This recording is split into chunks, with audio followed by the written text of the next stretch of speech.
This is a unboxing of a Skywatcher Flextube 200p telescope. This is a Dobsonian. I've already set up the stand for it, the base. This is Skywatcher Flextube 250p. That's 10-inch, the size of the parabolic mirror of this. And I've already set up that. That's part of the furniture as if. But this one is the actual telescope, the optical tube. The thing about this tube which made me order one was that it's a Dobsonian, but at the same time, because it is quite compact, you can practically fold it, and if we reduce to the size that you can see here is around 80 centimeter, and it has 2 inches eyepiece adapter focuser, and that is a good point. So let me just take out the individual items and let's see what is inside. Okay, I can see a quite chunky piece. Let me just use both my hands and just extract this. Okay, now I have now set up the tube upright, and I'm going to remove the plastic from the top. Okay, I'm removing the plastic. It's quite delicate optical instrument, very precise. As you can see, it has a dust cap, like a shower cap, for the top part of it, and a separate cap for the optical part. I've heard people saying that by removing this stopper here, you can actually shut it tight, so it will not be this gap of 1 inch here, and you can use this dust cap on the top part. It will be completely isolated. Have a look around it. It has a swiveling axis here, handles for using it, carrying it, or guiding it. These are the screws that you can loosen up and extend the 4 individual bars to extend the tube. That is the massive eyepiece focuser, and you can see the size there. I'll go from the other side and show you. And you can see the massive eyepiece focuser from this angle, and this is a 10-inch telescope, 250 millimeter, and focus 1200. So the F number, or focal ratio of this, which means that how wide you can see the sky, the angular width of the sky to see through this, is quite good. It's less than 6, 5.7 or 8. I'm now going to lift it and put it on the stand and see how it will do. Wish me luck. I'm now going to lift it and put it on the stand and see how it will do. Wish me luck. Okay, I'm now going to put the optical assembly tube into the base, the stand, and as you can see, it has a handle for carrying, for 1.4 eyepieces space, also for 2-inch eyepieces here. So let's do it now. Oh, that was easier than what I thought. You must try it with a German equatorial mount to know what I mean, how easy it is. Those are difficult. Okay, this is the eyepiece holder. Look at it, how chunky it is.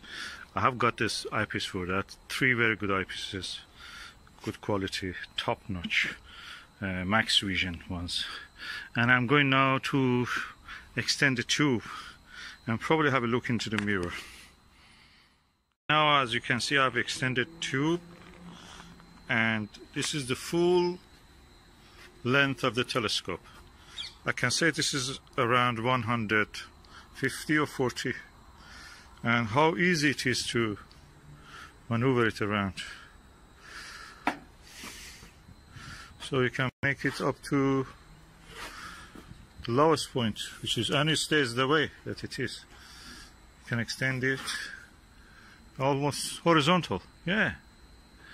And if you want to go the opposite way, it doesn't go that way. What you will do, you turn the base. And again, there is a handle here. You will turn it like that. And now let us see the actual optical assembly tube. That's the cap, dust cap. This is the beautiful mirror of this lovely telescope.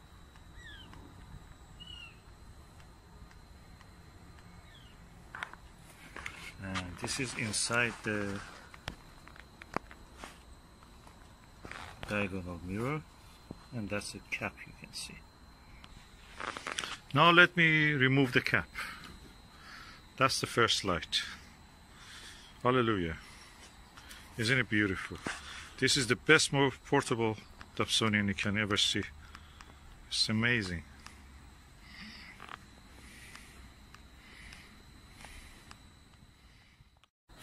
Of course, this is the telescope itself. Looks like a Keck telescope or like a Mount Palomar.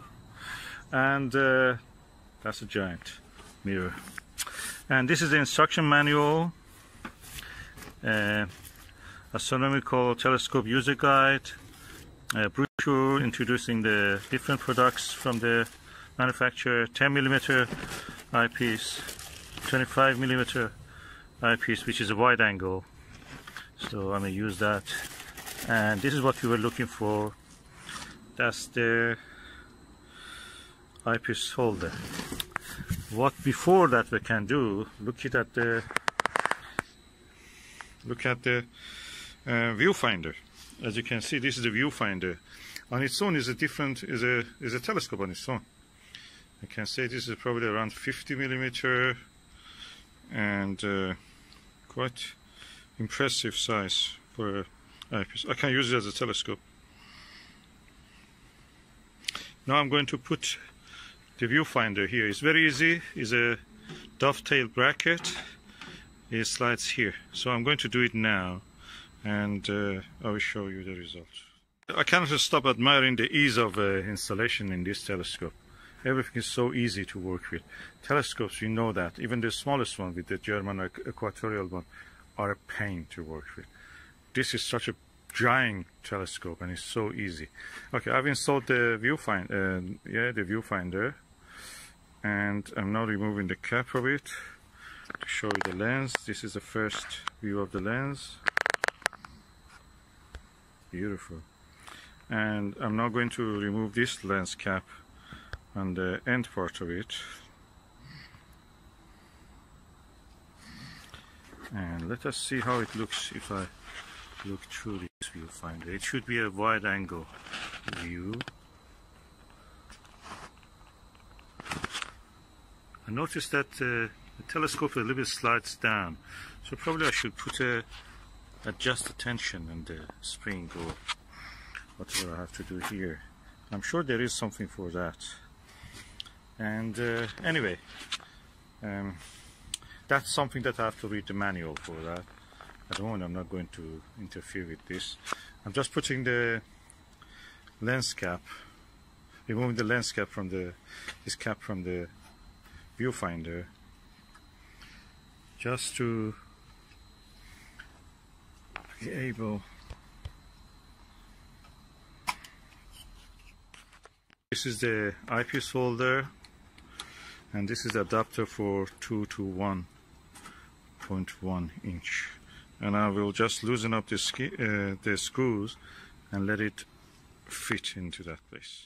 This is the eyepiece holder, and this is the adapter for 2 to 1.1 inch.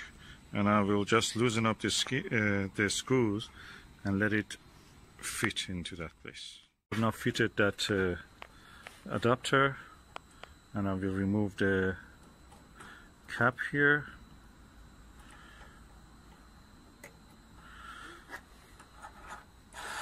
Oh, it's wonderful. I can now adjust this also to hold it in place. This is the view for the eyepiece, and you can see the roof. Now I'm going to put the eyepiece into this and look at some views.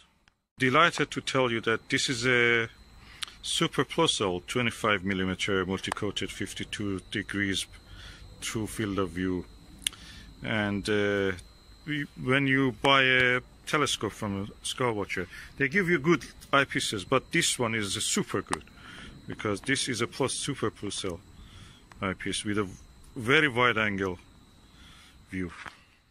Yeah, I've now installed the eyepiece, quite impressive size. Probably I have to remove this connection because that looks a little bit too high, and I'm sure that I can because there is a T adapter here which can go into this space. I will do it and I will make it shorter. As I mentioned, I have now removed that length of the adapter. That increases the focal point, which can be good, but at the moment I don't want that, and I can put this with a shorter focal length here. You can see I've now done it, and I'm going to focus on some distant object. By the way, this is a focuser knob. On its own is very good. I've seen that they have on the higher model of this, they have a fine focuser, fine travel focuser there that actually you can adjust it for very refined focusing. We will see, probably just a change of the wheel or something I can do with that. I have to see it, maybe it's interchangeable, you don't need the whole thing. If they can have such a thing, I may go for that option also later. Before using this telescope, I use another Skywatcher refractor, that means with the lens, the long one, the traditional way of imagining a telescope. And I can say the image you see with this is superior, clear, crystal clear. You could see individual rocks in the far distant buildings, individual grains, specks of the dust, and over in the shape of a lichen on a tree, far away trees. That's amazing quality. I'm really happy I got this. And guess what? This was not bought new. It was bought new 2018 July, but I bought it as a second hand, and for a really bargain price of $350 from auction site. That's amazing. This is a telescope that would have cost in the past probably 1,000, 2,000 pounds, and the new is actually that price, around 900 pounds. And in the step I can just dismantle it now. I've put already the lens cap. Now I collapse the telescope back. Okay, I already have put the telescope down. Now put the cap on it. The cap is back, and now remove the viewfinder.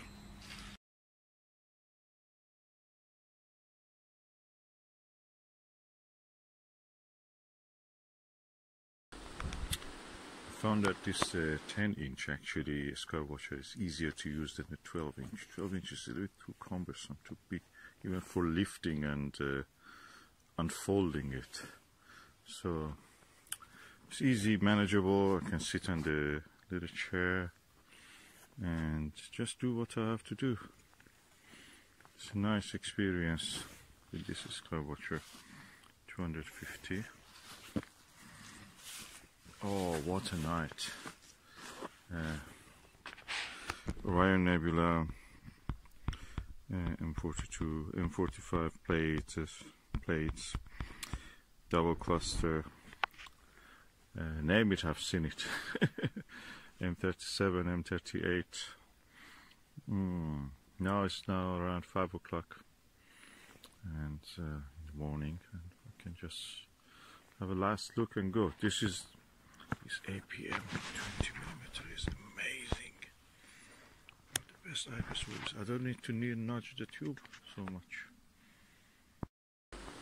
We have also deep frost, as you can see. You can see here. Everything frosty. I've covered it with this cover before. Every time I was getting cold, jumped into a warm room, then coming back.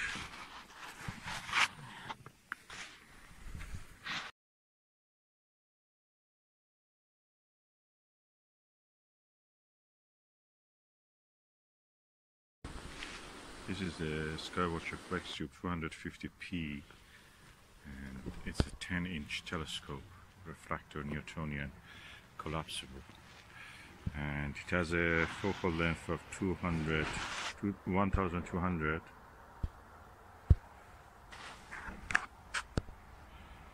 and a diameter of 254. Now looking at the plates M45 using this APM 100° 20mm eyepiece, I can see nebulosity in it. It's only visible in the astrophotos, but I can see with this telescope nebulosity in it. And I can see the nebula around the Pleiades stars, Merope and others, is actually brighter than what is around the Orion Nebula belt stars. Quite brighter.